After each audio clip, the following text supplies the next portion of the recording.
तो excellence explore में आपका स्वागत है बच्चों। हमने चैप्टर स्टार्ट कर रखा था क्लास 10 का जीव प्रक्रम और उसका पार्ट 1 मैंने अपलोड कर दिया है। बच्चों आज पार्ट 2 में बात करेंगे मनुष्य में पोषण के बारे में।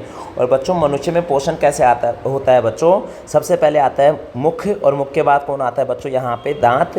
तो हमारा जो बक्कल कैविटी होता है मुख गुहिका होती है, उसके अंदर एक तो मुख होता है, दांत होते हैं, जीभ होती है, लार ग्रंथि होती है और क्या होता है, शर्करा होता है। तो बच्चों जो मुंह काम आता है वो किस में आता है, भोजन का अंतःग्रहण यानी कि अंदर ले जाने के लिए। दांत आते हैं बच्चों भोजन को चबाने के लिए। आपको पता होना चाहिए बच्चों कि दांत कितने प्रकार के होते हैं, 4। एक का नाम होता है कृंतक, रदनक, अग्रचवर्णक और चवर्णक। जीवा जो होती है भोजन को लार के साथ पूरी तरह मिलाती है। लार ग्रंथि से निकलने वाले रस को लार रस या लार कहते हैं। तो बच्चों हमारे जीभ के पास कौन सी ग्रंथि पाई जाती है, लार ग्रंथि, और वो क्या छोड़ती है, लार रस छोड़ती है, जिसे हम क्या कहते हैं बच्चों, लार कहते हैं। और शर्करा, यहाँ पे स्टार्च जो किसके अंदर कन्वर्ट होती है बच्चों, शर्करा के अंदर कन्वर्ट होती है।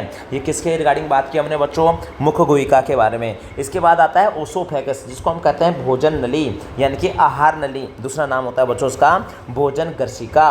तो मुख से आमाशय तक भोजन की गर्शिका द्वारा ले लिया जाता है कौन, तुम्हारा भोजन। तो इसके बाद कौन आता है, सबसे इंपॉर्टेंट आता है बच्चों आमाशय। आमाशय के पास कुछ ग्रंथियां पाई जाती है जिसे हम कहते हैं जठर ग्रंथियां। कौन सी ग्रंथियां बच्चों, जठर ग्रंथियां। और जठर ग्रंथियां में एक आता है पेप्सिन, एक आता है हाइड्रोक्लोरिक अम्ल, एक आता है बच्चों श्लेष्मा।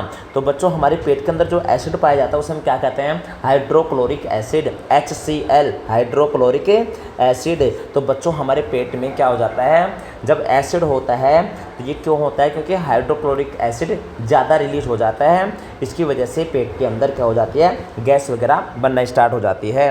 पेप्सिन क्या करता है बच्चों, पेप्सिन एक पाचक एंजाइम होता है जो कि प्रोटीन को यहाँ पे छोटे छोटे भाग में तोड़ता है। तो अगर तुमसे पूछे कि प्रोटीन का 2 बार पाचन होता है क्या, तो बच्चों आमाशय के अंदर जो पेप्सिन नामक का जो एंजाइम होता है वो क्या करता है बच्चों, प्रोटीन को छोटे छोटे पार्ट्स के अंदर क्या कर देगा, डिवाइड कर देगा। तो बच्चों आमाशय के अंदर किसकी बात करेंगे, जठर ग्रंथिया की बात करेंगे। उसके अंदर एक आता है पेप्सिन, एक आता है हाइड्रोक्लोरिक एसिड, एक आता है बच्चों श्लेष्मा। और श्लेष्मा क्या करता है बच्चों, जो आमाशय होता है उसके आंतरिक अस्तर की अम्ल से क्या करता है, सुरक्षा करता है। क्योंकि बच्चों पेट के अंदर कौन सा एसिड है, हाइड्रोक्लोरिक एसिड है, उससे आमाशय का क्या करेगा बच्चों, रक्षा करेगा कौन, तुम्हारा श्लेष्मा। इसके बाद आता है बच्चों क्या, शुद्रांत। शुद्रांत का मतलब होता है बच्चों छोटी आंत। नाम तो इसका छोटी आंत है लेकिन सबसे लंबी आंत होती है। कितनी मीटर होती है बच्चों, 7.2 मीटर लंबी होती है कौन, शुद्रांत। स्मॉल इंटेस्टाइन जो कितनी मीटर होती है बच्चों, 7.2 मीटर। इसके अंदर बच्चों कार्बोहाइड्रेट। अगर तुमसे कोई पूछे कि भोजन का पाचन कहाँ होता है तो कहाँ पे होता है बच्चों, छोटी आंत के अंदर होता है। आंत रस, यहाँ पे कार्बोहाइड्रेट होता है, वसा होता है वो कौन, प्रोटीन। तो कार्बोहाइड्रेट किसके अंदर कन्वर्ट होगा, ग्लूकोज के अंदर। वसा किसके अंदर होगा, ग्लिसरॉल के अंदर। और प्रोटीन किस में होगा बच्चों, अमीनो अम्ल के अंदर। अगर तुमसे पूछे इस छोटे शुद्रांत के अंदर कितनी, इसके अंदर बच्चों एक वो भी पाई जाती है ग्रंथि। एक आती है बच्चों यकृत ग्रंथि, एक आती है अग्नाशय ग्रंथि।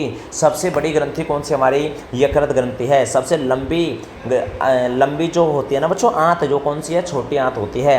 अब देखो बात करते हैं जो तुम्हारा लीवर होता है, यकृत होता है, वो क्या छोड़ता है बच्चों, पित्तरस छोड़ता है।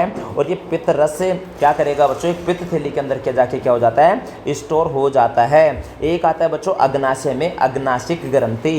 इसके अंदर अग्नाशिक रस होता है और ये क्या करता है बच्चों, प्रोटीन को पेप्टोन्स में कन्वर्ट करता है। और प्रोटीन को जो कन्वर्ट करने वाला एंजाइम होता है वो कौन होता है बच्चों, ट्रिप्सिन होता है। वसा को कन्वर्ट करने के लिए किसमें बच्चों, ग्लिसरॉल के अंदर कौन होता है, लाइपेज होता है। स्टार्च किसमें स्टार्च को ग्लूकोज में करने वाला कौन होता है बच्चों, अमाइलेज होता है। कौन होता है, अमाइलेज। प्रोटीन किसमें कन्वर्ट होगा बच्चों, पेप्टोन्स के अंदर। कौन करेगा, ट्रिप्सिन। इससे पहले बच्चों आमाशय के अंदर क्या था, पेप्सिन को तोड़ने वाला एंजाइम का नाम क्या था बच्चों, पेप्सिन था। प्रोटीन को छोटे छोटे भाग में तोड़ने वाला। यहाँ पे कौन आया बच्चों, ट्रिप्सिन आया है।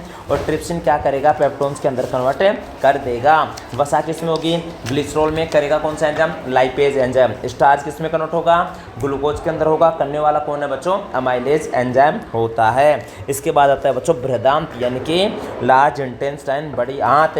यहाँ पे किसका अवशोषण होता है बच्चों, जल का अवशोषण होता है। तो हमने क्या क्या बताया, हमने क्या क्या पढ़ा है बच्चों। सबसे पहले क्या पढ़ा, मुखगुहिका जिसके अंदर मुंह है, दांत, जीवा, लार ग्रंथि और शर्करा। लार ग्रंथि से निकलने वाले रस को हम क्या कहते हैं, लार रस कहते हैं या लार कहते हैं। आमाशय के अंदर कौन ग्रंथियाँ पाई जाती हैं, जिसको हम कहते हैं जठर ग्रंथियाँ। इसमें एक आएगा पेप्सिन, एक आता है हाइड्रोक्लोरिक अम्ल, एक आता है शर्करा। शर्करा क्या करता है बच्चों, अम्ल की अस्थिरता से क्या करता है, आमाशय की सुरक्षा करता है। पेप्सिन प्रोटीन को छोटे छोटे पार्ट में डिवाइड करेगा। हाइड्रोक्लोरिक अम्ल जो होता है अम्लीय माध्यम तैयार करता है, जो कि पेप्सिन की क्रिया में सहायक होता है। शुद्रांत का मतलब बच्चों क्या होता है, छोटी आंत होता है। कितने मीटर लंबी होती है, 7.5 मीटर लंबी होती है। सबसे लंबी आंत यही होती है कौन सी बच्चों, छोटी आंत। इसके अंदर कार्बोहाइड्रेट, वसा और प्रोटीन का क्या होता है, पाचन होता है। अब तुमसे पूछा जाएगा कि इसके अंदर कितनी ग्रंथि पाई जाती है बच्चों, 2 ग्रंथि पाई जाती है। एक का नाम यकृत ग्रंथि, एक का नाम अग्नाशय ग्रंथि। सबसे बड़ी ग्रंथि कौन सी है बच्चों, यकृत ग्रंथि है। और अग्नाशय में कौन सा रस निकलता है बच्चों, अग्नाशयिक रस निकलता है। इसके अंदर प्रोटीन किस में कन्वर्ट होता है, पेप्टोन्स के अंदर। कौन करता है बच्चों, ट्रिप्सिन करता है। वसा किस में कन्वर्ट होता है, ग्लिसरॉल में। करने वाला एंजाइम का नाम क्या है बच्चों, लाइपेज है। स्टार्च किस में कन्वर्ट होता है, ग्लूकोज में। करने वाला कौन होता है बच्चों, एंजाइम एमाइलेज होता है। छोटी आंत के अंदर क्या होता है बच्चों, जल का अवशोषण होता है। तो बच्चों डायग्राम से सीखेंगे। यहाँ पे कौन है बच्चों, मुख है। यहाँ पे क्या है, मुख गुहा है। ये क्या है बच्चों, वृश्चिका। और ये क्या है बच्चों, यकृत। अब देखेंगे तो यहाँ पे जो जे टाइप का बना होगा, एक आता है बच्चों यहाँ पे पित्ताशय, ये रहा यकृत। जे टाइप का जो इसको सॉरी जो जे टाइप का बना होता है उसे हम क्या कहते हैं बच्चों, आमाशय कहते हैं। जिसके अंदर कौन सा एसिड पाया जाता है, हाइड्रोक्लोरिक एसिड पाया जाता है। यहाँ पे एक एंजाइम और पाया जाता है, उसका नाम क्या है बच्चों, पेप्सिन, जो प्रोटीन को छोटे छोटे भाग में क्या करता है, तोड़ता है। इस यहाँ पे एक और चीज़ पाई जाती है बच्चों, श्लेष्मा, जो कि आमाशय की हाइड्रो जो अम्ल निकलता है उससे क्या करता है बच्चों, सुरक्षा करता है। अब देखेंगे बच्चों जो अंदर है इसको क्या कहते हैं हम लोग, शुद्रांत यानी कि छोटी आंत। और जो बाहर होता है उसे हम क्या कहते हैं, बड़ी आंत। खाने का पाचन कहाँ होता है बच्चों, छोटी आंत के अंदर होता है। पानी का अवशोषण कहाँ होता है बच्चों, बड़ी आंत के अंदर होता है। सबसे लंबी आंत देखेंगे तो कौन सी है बच्चों, यहाँ पे छोटी आंत है। लेकिन मोटाई में देखेंगे तो कौन सी आंत है बच्चों, बड़ी आंत होती है। और जो हमारा वेस्टेज होता है, जो अपचित पदार्थ होता है, वो गुदा और मलाशय गुदा के द्वारा क्या हो जाएगा बच्चों, बाहर निकल जाएगा। अब बच्चों हम पढ़ेंगे किसके बारे में, श्वसन के बारे में। आपको पता होना चाहिए बच्चों कि ग्लूकोज का फॉर्मूला क्या होता है, C6H12O6 किसका फॉर्मूला होता है बच्चों, ये ग्लूकोज का। और ग्लूकोज को कौन किसमें इसको क्या करना पड़ता है बच्चों, ग्लूकोज का विखंडन करना पड़ता है। अलग अलग पथों द्वारा यानी कि अलग अलग रास्तों के द्वारा ग्लूकोज का क्या होता है, विखंडन होता है। ग्लूकोज को कोशिका द्रव्य में कोशिका द्रव्य में होती है, तब उसको क्या करता है, कन्वर्ट करते हैं। कन्वर्ट करने वाला कौन है बच्चों, पायरुवेट। और आगे जाकर भी पायरुवेट क्या करेगा, कन्वर्ट करेगा। एक होता है बच्चों ऑक्सीजन की उपस्थिति, एक होती है बच्चों ऑक्सीजन की अनुपस्थिति, एक होता है बच्चों ऑक्सीजन का अभाव। तो हमने नॉर्मल कंडीशन में आप देखेंगे तो हम जब श्वास लेते हैं तो कब लेते हैं बच्चों, जब ऑक्सीजन क्या होता है, उपस्थित होता है। तो ये पायरुवेट किस में कन्वर्ट करता है बच्चों, इसको कार्बन डाइऑक्साइड प्लस जल प्लस ऊर्जा के अंदर कन्वर्ट करता है। ये पूरा प्रोसेस कहाँ होता है बच्चों, माइटोकॉन्ड्रिया के अंदर होता है। जब बच्चों ऑक्सीजन की अनुपस्थिति होती है तो जो तुम्हारा ग्लूकोज होता है वो किसके अंदर कन्वर्ट हो जाता है, इथेनॉल। इथेनॉल किसे कहते हैं बच्चों, एल्कोहल को ही कहते हैं। और क्या निकालेगा बच्चों, कार्बन डाइऑक्साइड प्लस ऊर्जा। और ये कहाँ पे होता है बच्चों, ईस्ट के अंदर होता है। कहाँ पे, ईस्ट के अंदर होता है। तो ऑक्सीजन की अनुपस्थिति में ग्लूकोज का जो कन्वर्जन होता है, जो पायरुवेट करता है, वो कहाँ पे होता है बच्चों, ईस्ट के अंदर होता है। और कन्वर्ट किस में होता है, ये एथेनॉल के अंदर होता है। एक होता है बच्चों ऑक्सीजन की उपस्थिति में, मैंने आपको बता दिया ये कहाँ पे होता है, माइटोकॉन्ड्रिया में होता है। और ग्लूकोज को पायरुवेट जो कन्वर्ट करता है किस में करता है, कार्बन डाइऑक्साइड प्लस जल के अंदर। अब बात करते हैं बच्चों ऑक्सीजन का अभाव। जब हम सुबह सुबह एक्सरसाइज करते हैं बच्चों तो हमारे सामने क्या होता है, ऑक्सीजन का क्या हो जाता है, अभाव हो जाता है। तो पायरुवेट क्या करता है, ग्लूकोज को कन्वर्ट कर लेता है किसके अंदर, लैक्टिक अम्ल के अंदर। ये सारा कहाँ होता है हमारा बच्चों, मस्कुलर सेल्स मसल सेल के अंदर होता है, पेशी कोशिका के अंदर होता है। तो बच्चों श्वसन के बारे में पढ़ेंगे, कितना प्रकार का होता है, दो। एक होता है वायवीय, एक होता है अवायवीय। अवायवीय उसे कहते हैं जो ऑक्सीजन की उपस्थिति में होता है। और वायवीय किसे कहते हैं, जो ऑक्सीजन की उपस्थिति में होता है। अवायवीय किसे कहते हैं, जो ऑक्सीजन की अनुपस्थिति में होता है।